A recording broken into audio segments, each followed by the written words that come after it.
ഞാനിവിടെ ഇങ്ങനെ ഇരുന്നപ്പോൾ എൻ്റെ അമ്മയോട് ആഗ്രഹം പറഞ്ഞു. ഇപ്പോൾ ട്രെൻഡിങ് എന്തോ സംഭവം ഉണ്ടല്ലോ, ഗ്ലാസ്സിൽ മഞ്ഞപ്പൊടിയൊക്കെ ഇട്ട് ഫോണിൻ്റെ മുകളിൽ ഇങ്ങനെ ഗ്ലാസ് വെച്ചിട്ട് ഇങ്ങനെ വരുമ്പോൾ ഭയങ്കര സൂപ്പറായിട്ട് കിട്ടുമെന്നൊക്കെയാണ് പറയുന്നത്.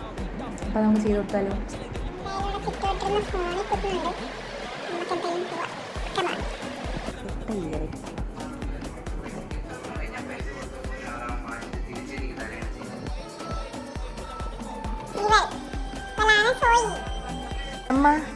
അമ്മക്കേ മറ്റേ ഗ്ലാസ്സിൽ മഞ്ഞപ്പൊടി വെച്ചിട്ട് നിങ്ങൾക്ക് ചെയ്യണ ആ സംഭവം ചെയ്യണ്ടേ? മമ്മിക്ക് ക്യാമറയുടെ മുന്നിൽ വരുന്നത് കുറച്ച് നാണക്കേടായതുകൊണ്ട് അവരൊന്നും പറയത്തില്ല. നമ്മളത് കാര്യമാക്കണം, നമുക്ക് ചെയ്ത് കൊടുക്കാം. വരൂ.